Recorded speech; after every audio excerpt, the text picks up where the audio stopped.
गुरुर्ब्रह्मा गुरुर्विष्णू गुरुर्देवो महेश्वर गुरु साक्षात परब्रह्म तस्मै श्री गुरवे नमः. आपला भारत देश हा अध्यात्मप्रधान संस्कृती असलेला एकमेव देश आहे. त्यातही महाराष्ट्राच्या पुण्यपावन भूमीमध्ये ज्ञानेश्वर, तुकाराम, एकनाथांची परंपरा आजमितीपर्यंत चालू आहे. सुमारे 1200 वर्षांपूर्वी श्रीमद आद्य शंकराचार्यांनी वैदिक धर्माचे पुनरुज्जीवन केले. परमेश्वराने अनेक वेळा जन्म घेऊन वैदिक धर्माचे रक्षण केले आहे. सांप्रतच्या अज्ञानोधिक काळात पैसा व प्रसिद्धीच्या मागे वेगाने धावणाऱ्या मानवाला शाश्वत सुखाचा मार्ग दाखवण्यासाठी आणि वेदधर्माला आलेली ग्लानी दूर करण्यासाठी गुरुरूपामध्ये परमपूज्य रामकृष्ण क्षीरसागर स्वामींनी 16 फेब्रुवारी 1934 म्हणजेच शके 1855 फाल्गुन मास शुद्ध तृतीयेला नगर जिल्ह्यातील पारनेर तालुक्यातील रायतळे गावी अवतार घेतला. वयाच्या अवघ्या 7व्या वर्षी ईश्वरी साक्षात्कार झाला व त्रिकाल ज्ञान प्राप्त झाले. पुढे भगवान श्री दत्तात्रेयांनी गाणगापूरला बोलावून घेतले. स्वामी नृसिंह सरस्वतींच्या रूपात प्रकट होऊन अनुग्रह दिला. स्वामींच्या आज्ञेचे तंतोतंत पालन करून 25 वर्षे तपश्चर्या केल्यावर स्वामींनी पुन्हा दर्शन देऊन मला तुझ्याकडून वेदांचे कार्य करवून घ्यायचे आहे असा आदेश दिला. इथेच परमपूज्य रामकृष्ण स्वामी महाराजांना आपल्या जीवनाची कल्पना आली आणि गुरु आज्ञेप्रमाणे कार्याला सुरुवात झाली. 1974 साली दत्त देवस्थान ट्रस्टची स्थापना झाली. वेदांचे संवर्धन व संरक्षण हे मुख्य कार्य जोमाने सुरू झाले. यातूनच वेदांत विद्यापीठची संकल्पना पुढे आली व 100 विद्यार्थ्यांची गुरुकुल पद्धतीने सोय होण्यासाठी वेदांत वास्तू बांधण्यात आली. याचबरोबर सामान्य लोकांना दर्शन देणे व मार्गदर्शन करणे चालू झाले. सत्संग मंडळांच्या स्थापना झाल्या. भक्तांशी होणाऱ्या संवादातूनच गुरुवाणी, अमृत कलश, श्री रामकृष्ण वाच, नित्य गुरुवाणी या अनमोल ग्रंथांची निर्मिती झाली. सर्व क्षेत्रातील भक्त कार्यात सहभागी होऊ लागले. भक्तांचा अहंकार कमी व्हावा म्हणून भिक्षासत्र सुरू झाले.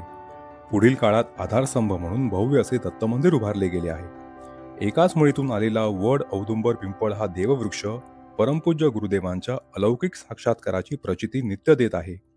या काळापासून भक्तांनाही जे अनुभव येत आहेत त्याचेच श्रवण आपण आता करणार आहोत. अवधूत चिंतन श्री गुरुदेव दत्त. श्री गुरुगौरविका चॅनलच्या या पॉडकास्टच्या भागामध्ये आपल्या सर्व भक्तांचं परत एकदा स्वागत. आज माझ्याबरोबर श्री नारायण पुनाळेकर आहेत, जे आपले गुरुबंधू आहेत, आणि आज आपण त्यांच्याशी चर्चा करणार आहोत. त्यांच्याकडून आपण महाराजांविषयी त्यांचे आलेले अनुभव याबद्दल माहिती जाणून घेणार आहे. पण पुनाळेकर साहेब, पहिल्यांदा मला हे सांगा की थोडक्यात तुमचा परिचय. माझं लहानपण कोकणात गेलं. कोकणात सिंधुदुर्ग गावात वेंगुर्ला येथे आमचं घर आहे. उभा दांडे येथे आमचं छोटंसं घर आहे. त्या घरात माझं शिक्षण, बालपण तिथेच गेलं. आणि आमचे आजोबा रघुवीर पुनाळेकर हे त्यावेळचे कीर्तनकार होते. तसेच माझे वडील वामन पुनाळेकर, ते कीर्तनाची हे पारंपरिक चालवली. वडील त्यांच्याबरोबर मी जायचं आणि त्यांचं ऐकून मला पण थोडं देवाविषयी आस्था वाटू लागले. म्हणजे खरोखरच परमेश्वर आहे. आणि वडील हे धार्मिक असल्यामुळे आम्ही देवाची पूजा वडील करत असल्यामुळे आम्ही कुलदेवता गणपती आणि आम्ही सर्व देवांना तिकडे दरवर्षी आम्ही दरवर्षी याच्याप्रमाणे जायचो. जत्रा असेल म्हणा, काही असेल तर आम्ही देवाला जायचो. म्हणजे तुमच्या घरामध्ये बेसिकली खूप चांगलं धार्मिक वातावरण होतं आणि त्या धार्मिक वातावरणातच तुमची वाढ झालेली आहे. तर असं असताना मग तुम्ही महाराजांच्या चरणांकडे कधी वळलात आणि कसे काय तुमचे महाराजांशी भेट झाली किंवा महाराजांकडे यायची ओढ तुम्हाला कशी लागली? 1991 मध्ये दत्तराज धोंड तुम्हाला माहितीच असतील, ते अहमदाबादला राहतात. तर ते आमच्याकडे एकदा आले होते. असे म्हणजे महाराजांचे शिष्य आहेत ते होते. आणि आमच्या वडिलांचं तिथं रिलेशन होतं. ते मोठे सायंटिस्ट होते. तर ते आणि आमच्या वडिलांचे फार संबंध म्हणजे चांगले जवळीक होते. तर त्यांची इच्छा होती आमच्या वडिलांनी महाराजांची भेट घ्यावी. पण ते आणि त्यांनी गुरुवाणीचे पण काही भाग आमच्या वडिलांना दिले होते. वडिलांनी ते वाचले आणि काही जे मेन पॉईंट्स आहेत ना ते अंडरलाईन करून ठेवले. आणि वडिलांना म्हटले खरोखरच गुरुवाणीचं भाग म्हणजे चांगलेच आहेत, म्हणून ते वाचून तसे ठेवले. आता माझा अनुभव असा आहे की मी त्यावेळी BMC मध्ये नोकरीला होतो आणि मला काय याच्यातले बाकीचे बाहेरच्या पुस्तकातलं एवढं काय इंटरेस्ट नव्हता. आणि दुसरी गोष्ट म्हणजे मी फक्त देवाची पूजा करणं आणि श्लोक काय असेल ते तेवढंच म्हणणं.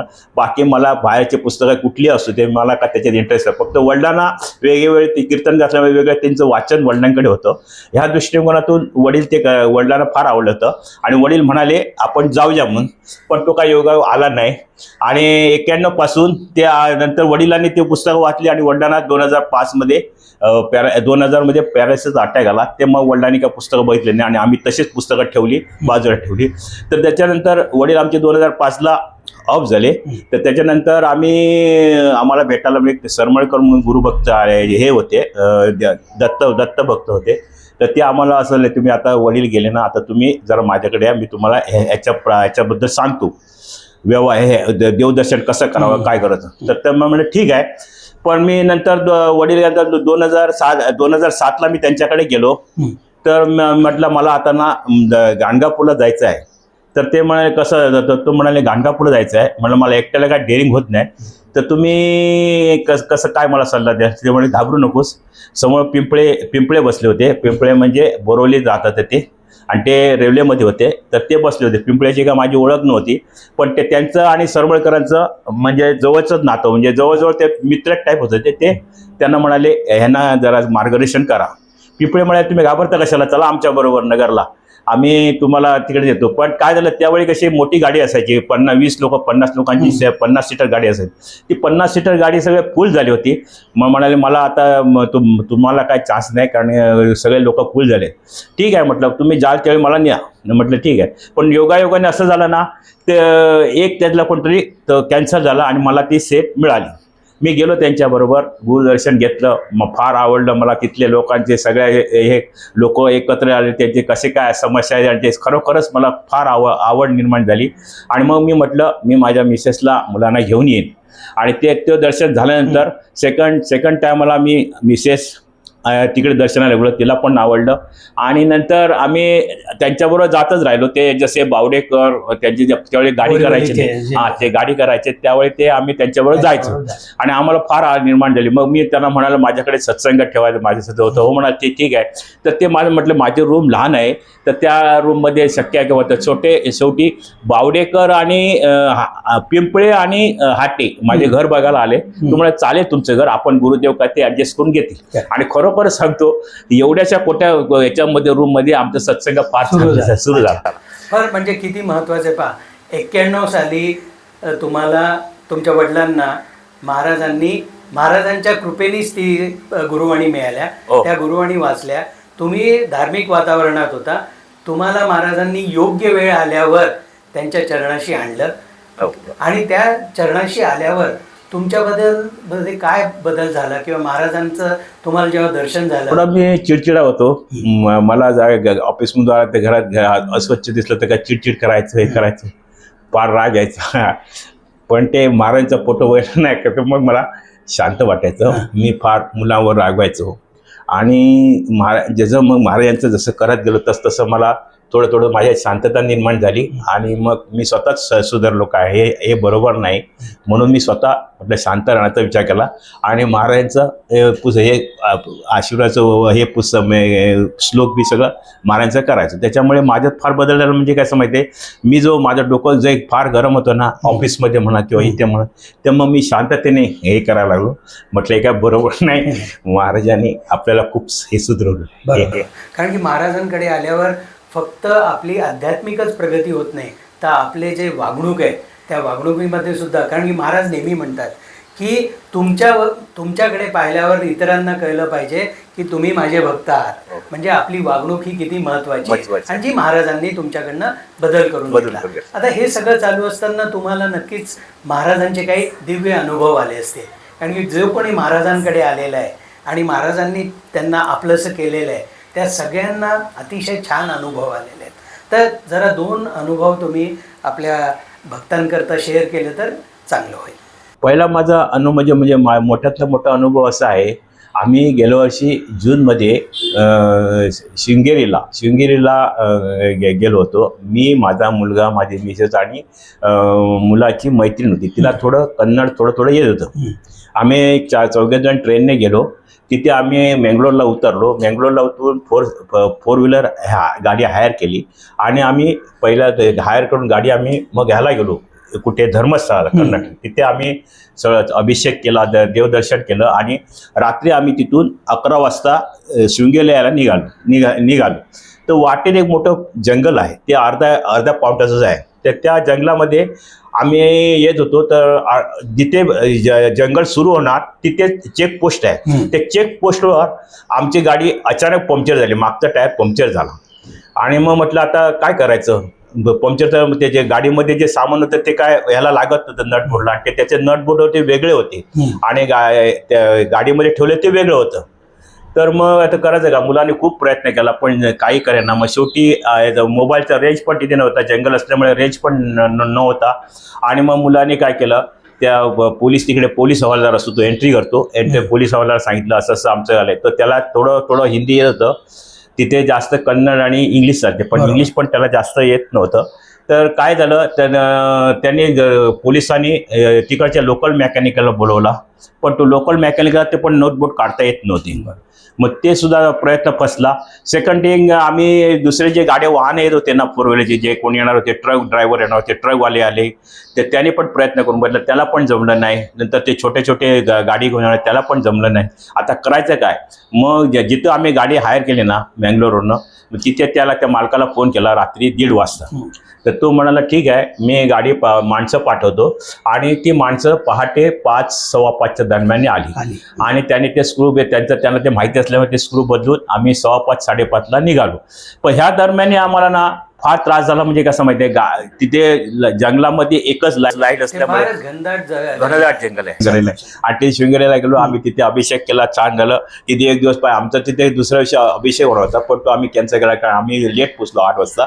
आणि मग दुसऱ्या दिवशी आम्ही अभिषेक केला तिथे शृंगेरीला. आम्हाला म्हणजे महाराजांचं दर्शन झालं नाही शृंगेरी मठाधीशाचं, पण आम्हाला म्हणजे बरं वाटलं, माझ्या मुलांना फार चांगलं वाटलं शृंगेरीचा अनुभव. तर तो सुद्धा छान आहे. आणि दुसरा अनुभव म्हणजे माझा मुलगा जो आहे ना, तो सतत जॉबला, माझा मेकॅनिक इंजिनियर आहे. तो 5 वर्ष सतत तो हे करत होता, त्याला त्या नाईट होती, नाईटला तो फार ग्रासला होता. तो म्हणाला आता बाबा काय करायचं, सध्या तर हे वातावरण तर बेकार आहे, कारण त्याला बाहेर जायचं होतं. पण त्या कोरोना काळात त्यामुळे तो बाहेर नाही गेला. आणि आताची बाहेरची स्थिती बघितली आहे मला काय, नशिबाने महाराजांनी कसं ठेवलं काय ते महाराजांना माहिती आहे. पण सांगायची गोष्ट म्हणजे त्याला फार तो त्रासला होता, पण त्या नशिबाने म्हणजे महाराजांना काय म्हणजे सांगून त्याला आता डिसेंबर महिन्यात रिलॅक्समध्ये तो लागला. म्हणजे तो फार आनंद झाला. तो म्हणाला, तो सुद्धा महाराजांच्या दर्शनाला गेला होता, म्हणजे आनंद झाला. अशा गोष्टी महाराजांनी आमच्याकडनं करून घेतली. छोटे मोठे अनुभव पुष्कळ आहे आमच्या विशेषकडे आहेत, आमच्याकडे आहेत. घरात वातावरण सगळं व्यवस्थित झालं, आनंदाचं झालं. आणि आम्ही शक्यतो देवदर्शनच करतो. आमचं नरसोबाची वाडी ह्याला म्हणा, पंढरपूर म्हणा, किंवा